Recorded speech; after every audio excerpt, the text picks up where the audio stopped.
Olá, meu irmão e minha irmã, graça e paz da parte do nosso Senhor e Salvador Jesus Cristo. Vamos chegando à nossa última celebração deste domingo, às 19 horas, iniciando hoje uma nova série dentro da nossa jornada de busca por princípios do discipulado no Sermão do Monte de Jesus. Para nós é uma grande alegria, mesmo que ainda não seja do jeito que a gente queira, do jeito presencial, olhos nos olhos, mas a gente pode desfrutar desses recursos que Deus tem colocado na nossa mão para continuarmos aprendendo, continuarmos a solidificar a nossa vida na palavra de Deus, podemos orar uns pelos outros, podemos ter o nosso momento de louvor e adoração ao nosso Deus em família, e isso é o que nós vamos fazer agora. Vamos orar? Pai querido, muito obrigado pelo dia que o Senhor nos concede, muito obrigado pelo privilégio que temos de aprender da Tua Palavra, de orarmos pelos nossos irmãos e irmãs, pelo privilégio que a gente tem de poder erguer a nossa voz, ainda que dentro dos nossos lares, Pai, louvando ao Teu santo e bendito nome. Usa, Pai, este tempo para que o Teu Santo Espírito trabalhe na nossa mente, no nosso coração, as verdades do Teu Evangelho. E é em nome de Jesus que nós oramos. Amém. Vamos louvar a Deus?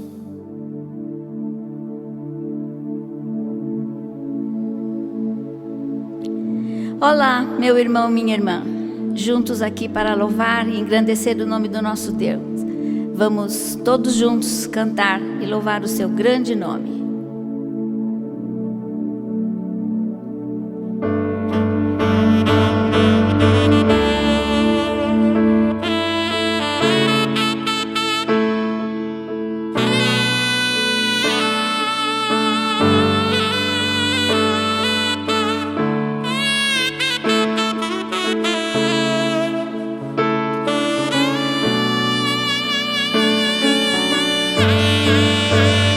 Eis-me aqui, outra vez, diante de ti abro meu coração, meu clamor, tu escutas e fazes cair as barreiras em mim, és fiel, Senhor, e dizes palavras de amor e esperança sem fim ao sentir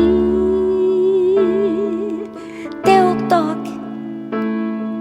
Por tua bondade libertas meu ser no clamor deste lugar. Eu venho me derramar, dizer que te amo, me derramar, dizer-te preciso, me derramar, dizer que sou grato, me derramar, dizer que és formoso.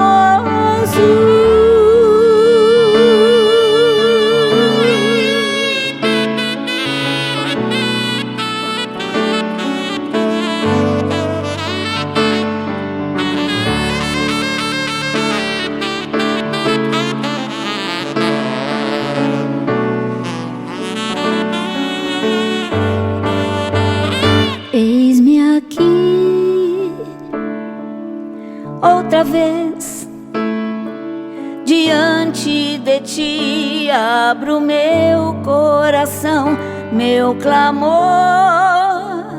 tu escutas e fazes cair as barreiras em mim, és fiel, Senhor, e dizes palavras de amor e esperança sem fim ao sentir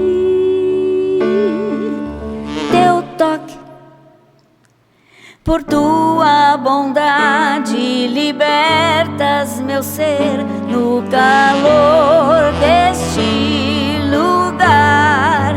Eu venho me derramar, dizer que te amo, me derramar, dizer-te preciso, me derramar, dizer que sou grato, me derramar, dizer que és formoso, me derramar, dizer que te amo, me derramar, dizer te preciso, me derramar, dizer que sou grato, me derramar, dizer que és formoso.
O meu louvor é fruto do meu amor por ti, Jesus, de lábios que confessam o teu nome. É fruto de tua graça e da paz que encontro em ti, e do teu Espírito que habita em mim, que habita em mim.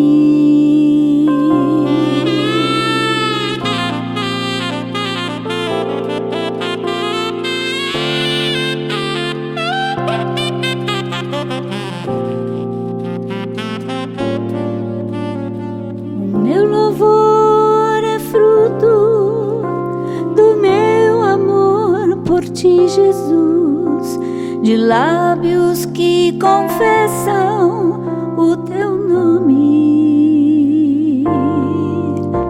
É fruto de tua graça e da paz que encontro em ti, e do teu Espírito que habita em mim, que habita em mim.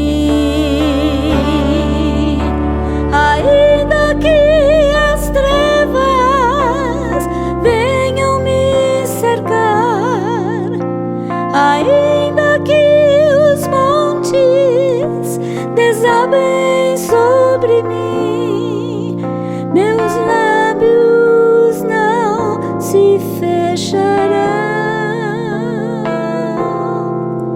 Para sempre hei de te louvar.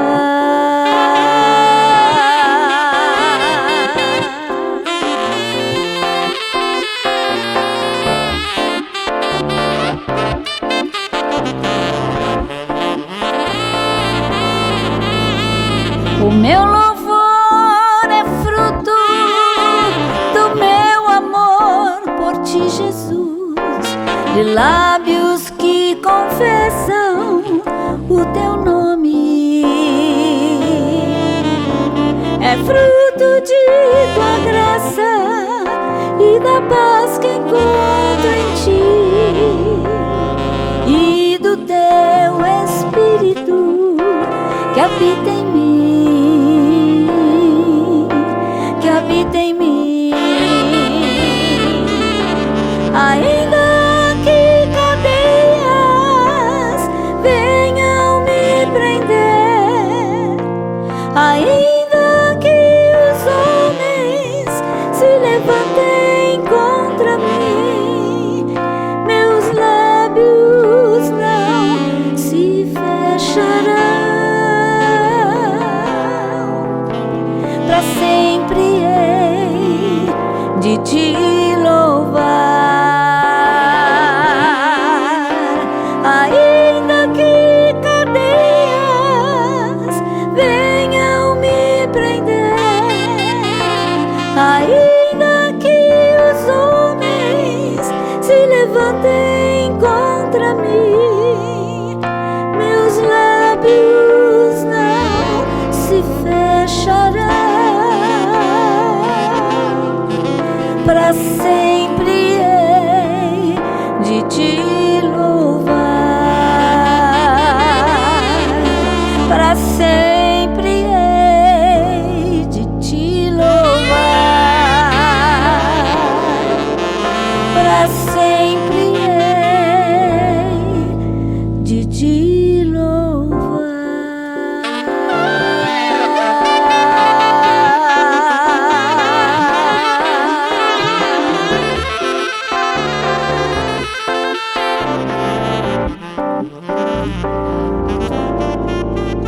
Como eu disse no início, hoje nós estamos iniciando uma nova série aqui na Iba Viva, ainda dentro da nossa jornada no Sermão do Monte, buscando princípios do discipulado neste que foi o ensino fundamental, essencial de Jesus, registrado, e essa é a sequência que nós temos estudado no Evangelho de Mateus, capítulos 5, 6 e 7. Nesta nova fase do Sermão do Monte, nós vamos olhar para o capítulo 6, e hoje nós vamos começar com a leitura apenas dos 4 primeiros versículos do capítulo 6. Porque agora chega o momento de nós recapitularmos tudo que foi dito no capítulo 5, meditarmos nessas palavras, e aí a gente vai pensar o seguinte, né? Como é que a gente vai viver o extraordinário da vida cristã que nós vimos na série passada? Como é que isso se traduz no nosso cotidiano, na nossa prática enquanto cristãos e cristãs, enquanto discípulos de Jesus? Como será que o mundo verá aquilo que nós aprendemos ser o extraordinário da vida cristã, o excedente, aquela justiça que excede a justiça comum, que excede a justiça dos fariseus e dos mestres da lei, que excede aquilo que é natural, ordinário, comum para este mundo? De que forma o mundo verá isso acontecer? E a gente descobre que existem indagações tremendamente pertinentes nesse ponto. Os discípulos estão obrigados, será, a criar um código de conduta, um código moral tremendamente rigoroso e impor para o mundo a ética do reino de Deus, os valores que eles aprenderam morais com Jesus no capítulo 5 do Sermão do Monte. Essas são algumas questões que vão ficar no ar e que serão respondidas ao longo desta nossa série. O que a gente precisa saber é que é nesta sequência que nós intitulamos de o raio-x da prática cristã, nós vamos então olhar para todo o capítulo 6 de Mateus e continuando com esse que tem sido o nosso objetivo: solidificar a nossa vida de fé nas palavras de Jesus. É sobre as palavras de Jesus que nós queremos construir a nossa vida. Começando hoje, então, a falar sobre aquilo que é a introdução do capítulo 6. Claramente, Jesus inicia uma nova sessão do seu discurso no capítulo 6. E aqui nós temos este título para dar para esses 4 primeiros versículos: a justiça oculta. Nós precisamos lembrar, em primeiro lugar, que Jesus começou o sermão com as bem-aventuranças. E com as bem-aventuranças nós aprendemos basicamente 2 coisas. Quem está realmente bem? O que significa realmente viver bem? O que é o bem viver? Nas bem-aventuranças nós aprendemos que, aos olhos de Deus, é quem Deus chama de bem-aventurados que de fato são bem-aventurados. E vimos ali, a segunda coisa que aprendemos no Sermão do Monte, que aquele é o caráter dos discípulos. Aqueles que são os que choram, os humildes, os puros de coração, os mansos, portanto, os que são perseguidos por causa da justiça, os que têm fome e sede de justiça, enfim, estes que este mundo jamais diria que aquelas qualidades são bem-aventuranças, aquilo define o bem viver, aos olhos de Deus, aquilo é o bem viver, não por causa daquelas qualidades, mas por causa que desenvolvem aquele caráter como o de Jesus dentro do discipulado. É o chamado ao discipulado para estarem com Deus que faz dos discípulos bem-aventurados. Logo na sequência, Jesus falou sobre a influência dos discípulos de Jesus neste mundo, chamando-os de sal da terra e de luz do mundo. E por fim, a partir do versículo 21 do capítulo 5, Jesus descreveu a justiça da comunidade dos discípulos, a justiça excedente, a justiça de uma vida extraordinária. E agora, no capítulo 6, Jesus retoma o alerta que havia dado aos seus discípulos sobre essa justiça, sobre a prática dessa justiça excedente. Por isso, a tese aqui é que os discípulos são chamados por Jesus para viverem uma justiça excedente e, portanto, extraordinária.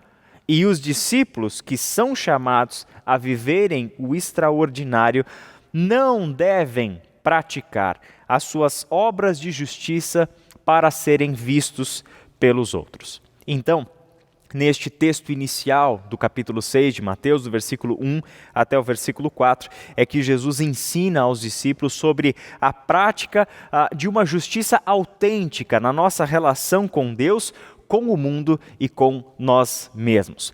O texto diz o seguinte, eu faço a leitura na NVI, Nova Versão Internacional. Tenham o cuidado de não praticar suas obras de justiça diante dos outros, para serem vistos por eles. Se fizerem isso, vocês não terão nenhuma recompensa do Pai Celestial. Portanto, quando você der esmola, não anuncie isso com trombetas, como fazem os hipócritas nas sinagogas e nas ruas, a fim de serem honrados pelos outros. Eu lhes garanto que eles já receberam sua plena recompensa. Mas, quando você der esmola, que a sua mão esquerda não saiba o que está fazendo à direita, de forma que você preste a sua ajuda em segredo. E o seu Pai, que vê o que é feito em segredo, o recompensará. Vamos orar? Pai querido, obrigado por este texto, obrigado por esta palavra, por este ensino.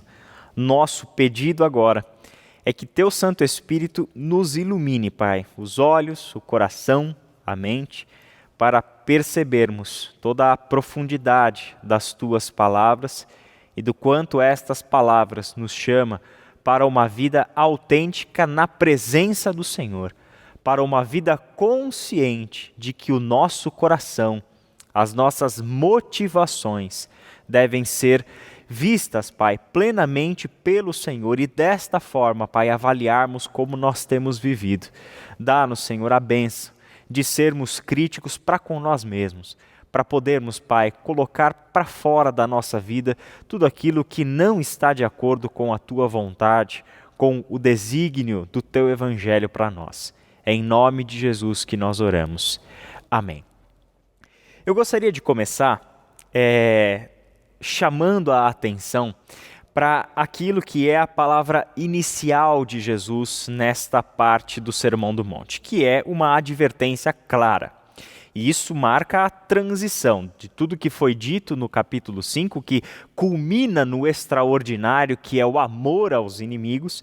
E aqui Jesus olha para os discípulos e começa a mostrar para eles a necessidade de uma vida oculta, de práticas de justiça sobre as quais ele vem falando, mas que aqui agora ele precisa dar esclarecimento sobre como vai acontecer a dinâmica entre a visibilidade das práticas de justiça e a invisibilidade da presença dos discípulos no mundo. Ele diz o seguinte: tenham o cuidado de não praticar as suas obras de justiça diante dos outros para serem vistos por eles.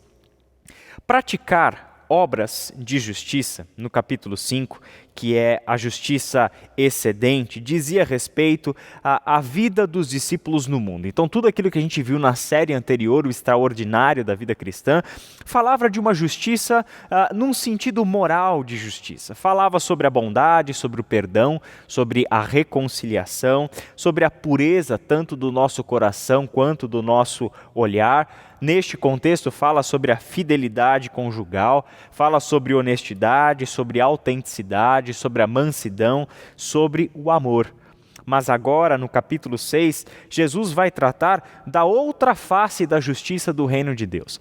Tudo o que ele ensina sobre essa justiça excedente tem um outro lado, tem uma outra face, que é uma justiça do âmbito interior, a justiça do coração, a justiça da espiritualidade, das práticas que nutrem a vida interior do discípulo, do qual vai brotar os seus frutos de justiça, as suas obras de justiça. E aqui no capítulo 6, Jesus vai falar sobre a caridade, ou o dar esmolas, o auxílio às pessoas necessitadas. Ele vai falar sobre a prática da oração, sobre a prática do jejum e também sobre a singeleza de uma vida que confia exclusivamente em Deus. Estes assuntos, portanto, agora voltam-se para a vida interior dos discípulos e para esta justiça do âmbito mais espiritual e devocional dos discípulos de Jesus. E aqui tem um ponto muito importante, que para Jesus, conforme nós colocamos o capítulo 5 ao lado do capítulo 6, a gente descobre que a justiça moral, a questão de certo e errado na nossa vida em sociedade, não tem nenhuma diferença em termos de peso, de mais importante, menos importante. Não tem diferença da justiça espiritual.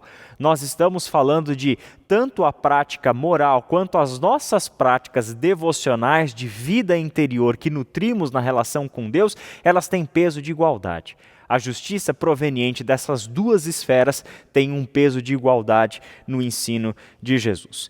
E aqui, para a gente fechar essa palavra introdutória da advertência de Jesus, situando ela dentro do contexto do Sermão do Monte, existem dois textos-chave no capítulo 5 que nos ajudam a entender todo o capítulo 6. O primeiro deles é Mateus 5,16, em que Jesus disse assim: assim brilhe a luz de vocês diante dos homens, para que vejam as suas boas obras e glorifiquem ao Pai de vocês que está nos céus.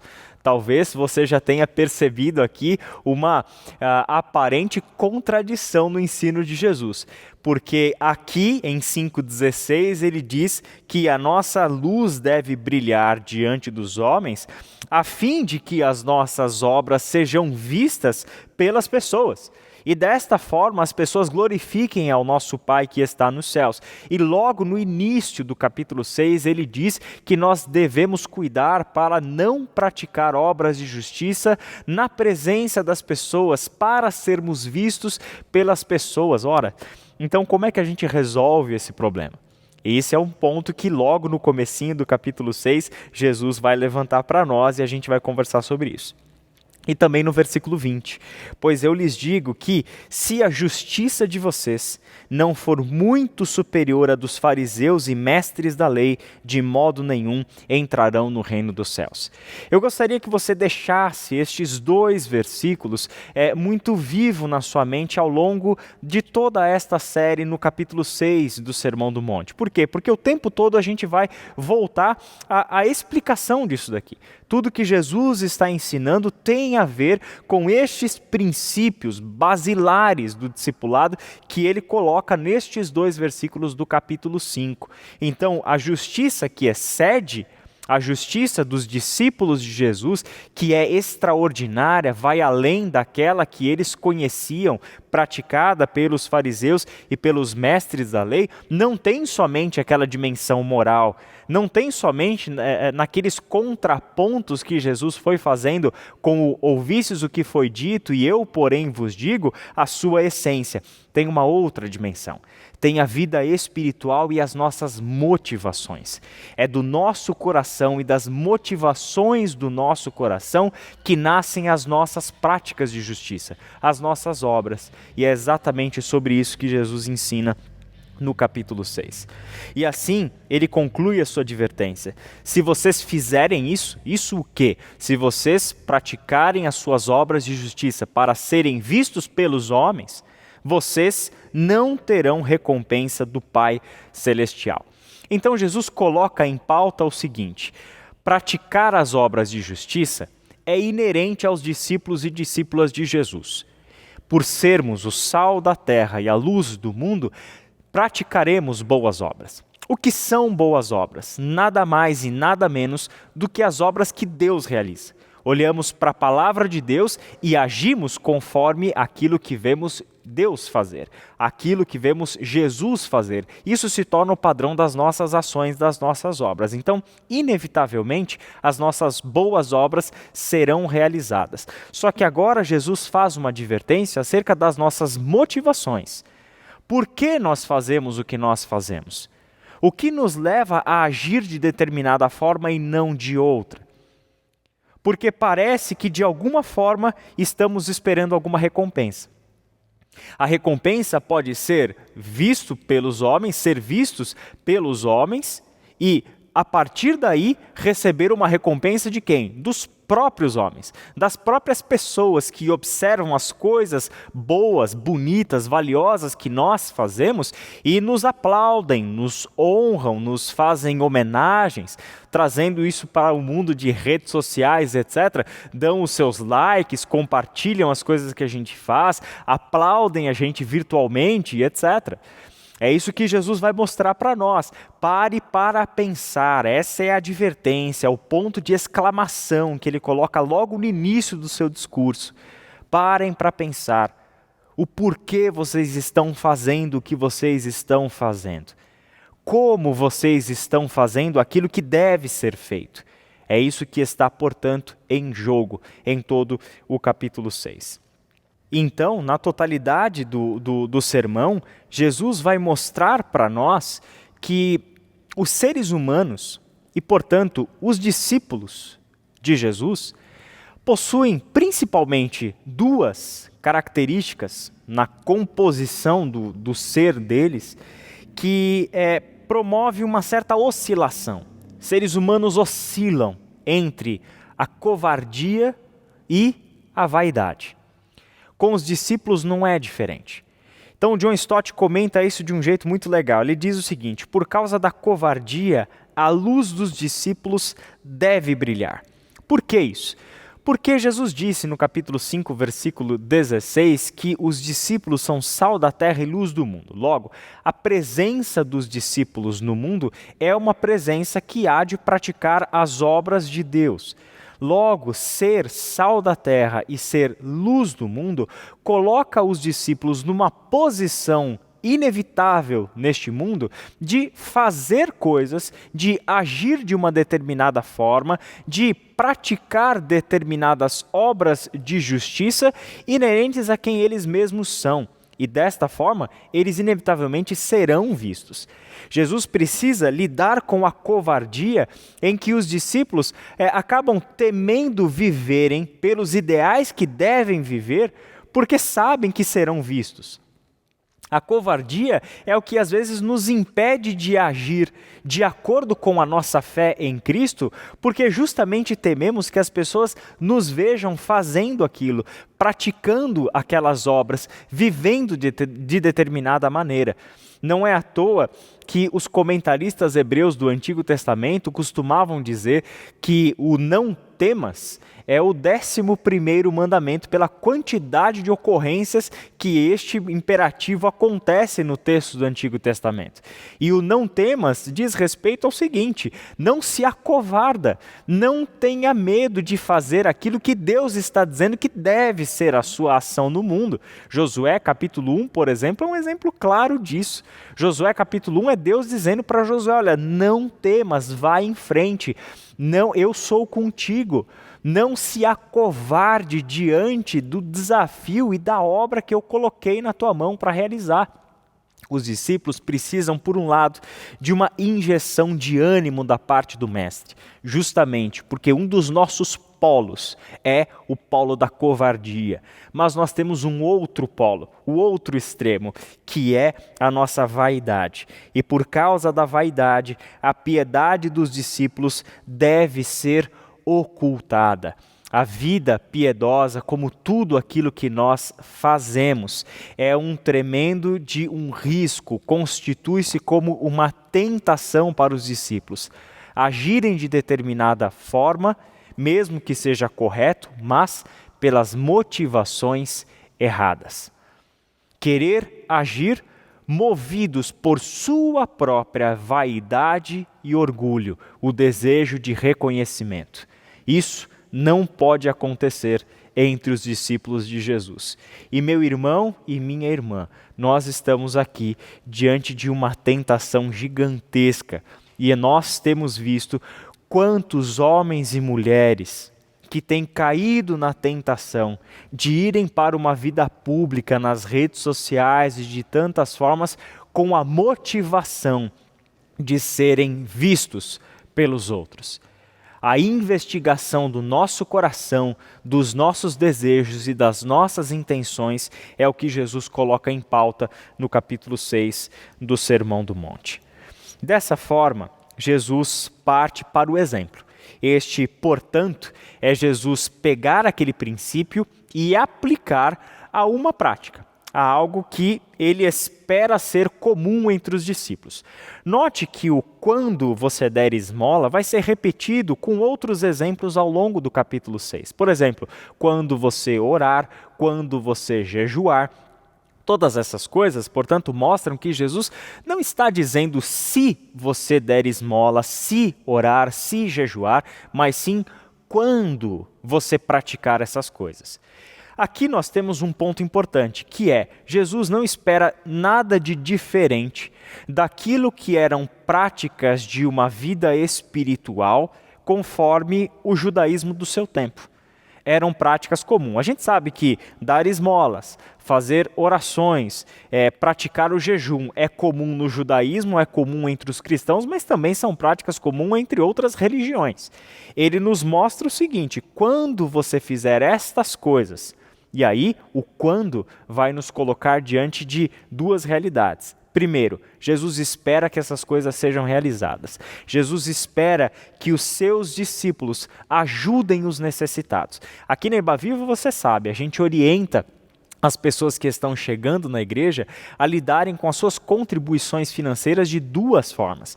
Separar uma parte do seu orçamento para a sua contribuição com a sua comunidade e uma parte do seu orçamento para ajudar pessoas necessitadas. Isso é uma prática que a gente enraiza no ensino de Jesus. Quando você ajudar pessoas necessitadas, quando você vir a socorrer pessoas nas suas necessidades, e aqui nem está em pauta de que forma isso pode acontecer. Nós sabemos que a gente pode ajudar pessoas de diversas formas. O exemplo de Jesus é a ajuda financeira mesmo, o ato de caridade, o dar uma esmola para uma pessoa necessitada. Essa é, portanto, uma ação esperada dos discípulos de Jesus. Diante desta ação esperada, Jesus coloca os seus discípulos diante de um risco, que é o risco da hipocrisia. Então, a ação é esperada, mas Jesus precisa mostrar para os seus discípulos a maneira errada de se fazer, que era como eles estavam acostumados a ver, e a maneira correta, que ele quer que os discípulos façam. Não anuncie isso com trombetas, como fazem os hipócritas nas sinagogas e nas ruas, a fim de serem honrados pelos outros. Eu lhes garanto que eles já receberam a sua recompensa. O risco da hipocrisia é muito grande. E o que é essa hipocrisia? A palavra remete, em primeiro lugar, na sua origem grega, aos atores que subiam no palco e representavam, assumiam um personagem. Só que esta ação totalmente válida, que é uma expressão artística e natural, ou seja, o ator e a sua profissão de assumir um personagem e representar este personagem no palco, ganhou uma conotação pejorativa para o cotidiano, que é o seguinte: a pessoa hipócrita é aquela que veste máscaras. É a pessoa que é uma coisa, mas aparenta ser uma outra coisa. Com que motivação? Não ser diminuída, é lógico, mas sempre ser exaltada por algo que ela não é. A hipocrisia diz respeito a gente vestir uma máscara, assumir um personagem e viver este personagem. E o pior da hipocrisia é quando isso entra para a nossa relação com Deus. Ou seja, forjarmos práticas espirituais da nossa relação com Deus com a motivação de sermos vistos pelos outros. Aqui os discípulos precisam tomar o cuidado com o risco constante da hipocrisia.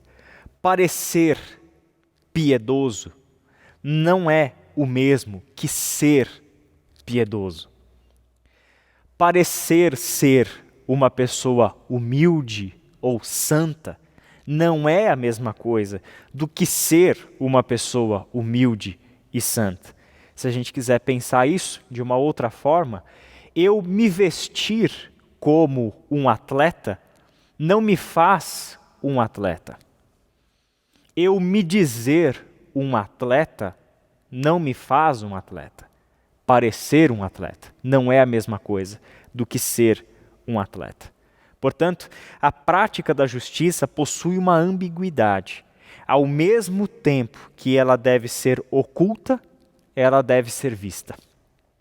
Nessa ambiguidade, existe uma margem muito grande e perigosa para o erro por parte dos discípulos, que acharem que agora devem forçar a realização da vida extraordinária neste mundo, torná-lo visível a todo custo, tornar a sua vida extraordinária, a sua vida de bem-aventurado, a sua vida de sal da terra e de luz do mundo, portanto indispensável para a preservação deste mundo, como algo visível e extraordinário de modo forçado a este mundo.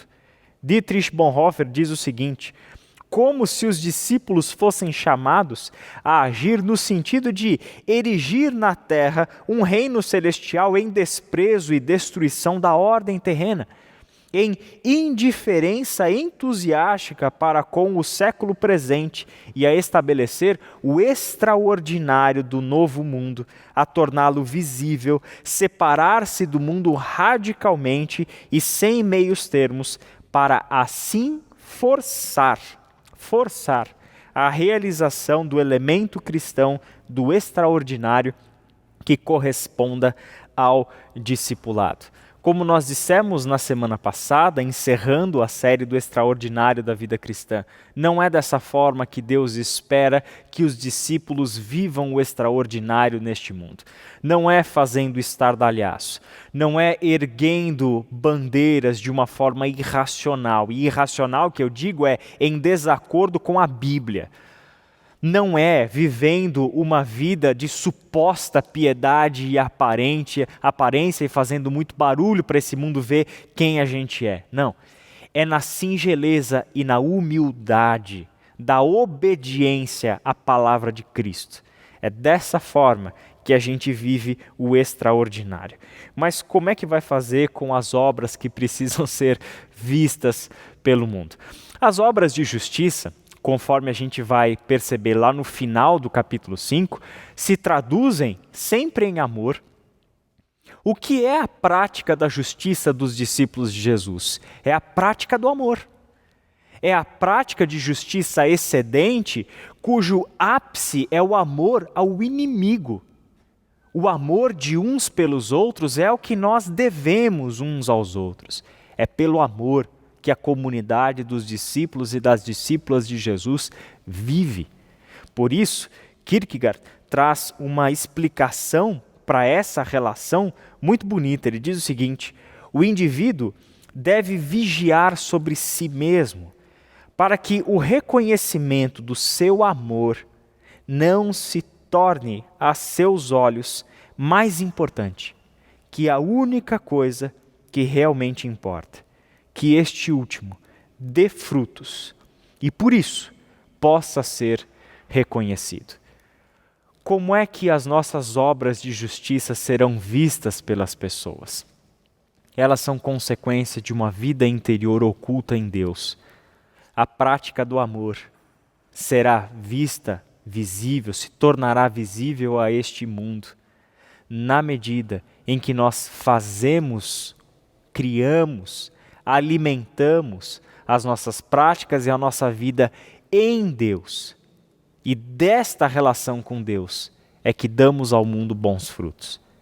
É este cultivo da vida interior que Jesus coloca em pauta e em avaliação nessa parte do Sermão do Monte.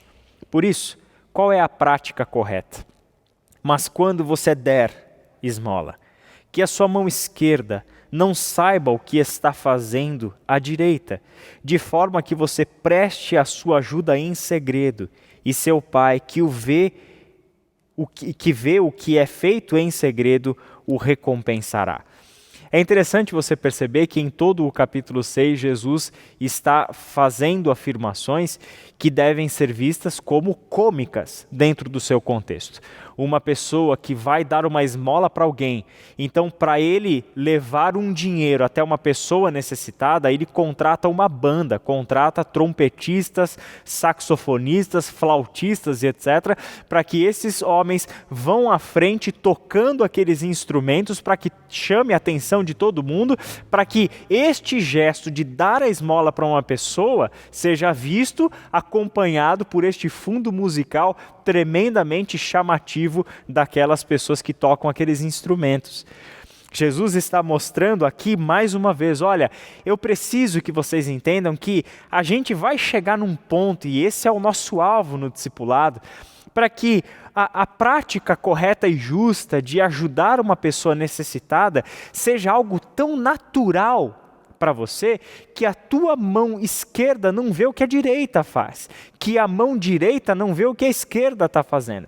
É tão natural que você consegue esconder isso não só dos outros, mas de você mesmo.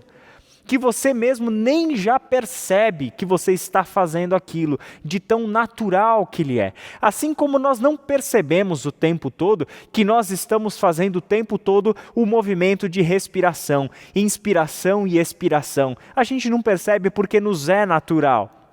Da mesma forma, Jesus exige que as práticas devocionais, espirituais, de piedade dos seus discípulos lhes sejam também naturais ao ponto de serem escondidas, ocultas, até mesmo de nós. E assim é que ele vem mostrando que esses discípulos serão a presença do reino de Deus neste mundo, e ao mesmo tempo que as suas obras serão visíveis, exclusivamente para que o Pai seja glorificado, a sua vida será oculta, assim como o sal, que quando ele é colocado naquela panela, cujo alimento está ali dentro, em cozimento, aquele sal desaparece, mas ele cumpre o seu efeito. Ao saborear aquela refeição, sabemos que o sal está na medida e ele torna aquela refeição gostosa ao nosso paladar, apetitosa. Este é o aspecto invisível do ser o sal na terra. Quando o sal é colocado no alimento para cumprir a sua função, ele cumpre a sua função, faz toda a diferença, mas ele desaparece. Da mesma forma, a luz, por outro lado, ela cumpre a sua função sendo vista e tornando visível. Desta forma, neste duplo movimento, nesta dinâmica, é que nós temos a vida perfeita e extraordinária dos discípulos de Jesus em plena atividade. E por fim, qual é a recompensa? Jesus diz, no comecinho do seu discurso, se vocês fizerem isso, ou seja, praticar as suas obras de justiça para serem vistos pelos outros, se vocês fizerem isso, não terão recompensa do Pai Celestial. Não terão recompensa nenhuma do Pai Celestial. E ele termina dizendo o seguinte, e seu Pai que vê o que é feito em segredo, o recompensará. Duas coisas então. Fazer as coisas para ser vistos, para sermos vistos pelas pessoas, traz a sua própria recompensa. E que recompensa é essa? Não é a recompensa do Pai Celestial. A recompensa é justamente ser visto pelos outros, ser honrado pelas pessoas, ser aplaudido pelas pessoas, ser curtido e ser compartilhado pelas pessoas. Essa foi a tua recompensa e meus parabéns, ironicamente, por isso. Mas qual é a recompensa que o discípulo busca? A recompensa é viver no mundo como se a nossa vida fosse um palco, mas na plateia só tem Deus. É só Deus quem nos vê. E este é o desejo, a motivação do discípulo de Jesus. Ele faz o que é certo porque é certo, não porque ele espera uma recompensa das pessoas. Mas ele não tem uma recompensa no Pai? É exatamente por ter sido recompensado pelo Pai é que ele faz aquilo que é certo. Porque a recompensa que o discípulo busca é o próprio Pai. É estar junto do Pai. É ser um com o Pai. Essa é a recompensa. Ou será que a gente consegue pensar numa recompensa maior do que essa? Assim, o que nós podemos concluir? Que o discípulo é aquele que vive para ser visto somente por Deus e por mais ninguém. É Deus e somente Deus que o discípulo quer que veja quem ele é, o que ele faz, por que ele faz. E se nós vivemos dessa forma, nós estaremos deixando Deus tornar visível o que deve ser visível, que são os frutos de uma vida em Deus. É pelos frutos que reconhecerão a árvore. E se nós estivermos ligados à árvore, se nós estivermos unidos a Deus, a Cristo, ao Santo Espírito, os frutos serão dados. Discípulos não são chamados por Deus para produzirem frutos artificiais. Discípulos de Jesus são chamados por Deus para darem bons frutos, desde que estejam unidos a Deus. É esta vida interior, enraizada em Cristo Jesus, e que somente dali é que pode crescer e frutificar, que nós estamos almejando como comunidade de discípulos de Cristo. Vamos orar? Pai querido, muito obrigado pela Tua palavra, pela bênção de compreendermos o Teu ensino. Nosso desejo, Pai, a partir de hoje, é que a gente continue buscando de todo o nosso coração, de toda a nossa mente, com todo o nosso esforço, a Tua vida que se manifestou em Cristo Jesus e que nos foi doada pela presença do Espírito Santo no seio da comunidade dos discípulos de Jesus. Que este seja, Pai, o desejo verdadeiro do nosso coração, como homens e mulheres que querem dar bons frutos, que querem, Pai, viver a plenitude da Tua vida. É em nome de Jesus que nós oramos. Amém. Vamos louvar ao nosso Deus mais uma vez?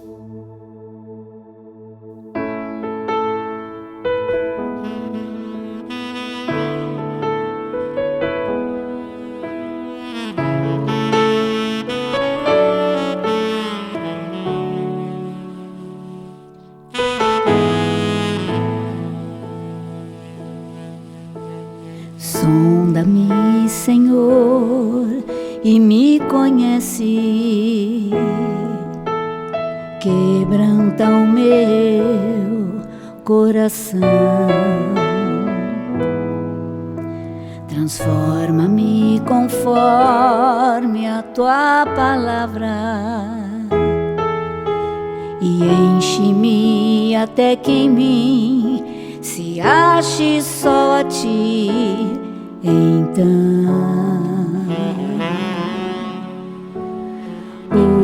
usa-me, Senhor, usa-me como um farol que brilha à noite, como ponte sobre as águas, como abrigo no deserto, como flecha que acerta o alvo. Eu quero ser usado da maneira que Te agrade, em qualquer hora e em qualquer lugar. Eis aqui a minha vida, usa-me, Senhor, usa-me. Sonda-me, Senhor, e me conhece. Quebranta o meu coração. Transforma-me conforme a Tua palavra e enche-me até que em mim se que ache só a ti. Então,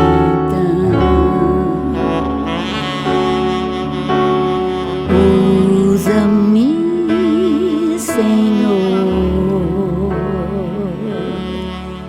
usa-me como um farol que brilha à noite, como ponte sobre as águas, como abrigo no deserto, como flecha que acerta um alvo. Quero ser usado da maneira que te agrade, em qualquer hora e em qualquer lugar. Eis aqui a minha vida, usa-me, Senhor,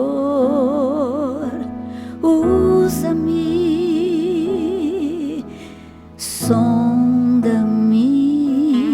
quebranta-me, transforma-me, enche-me e usa-me, sonda-me, quebranta-me,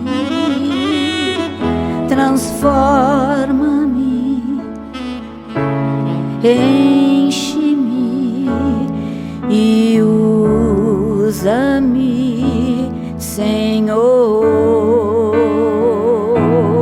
e usa-me, Senhor.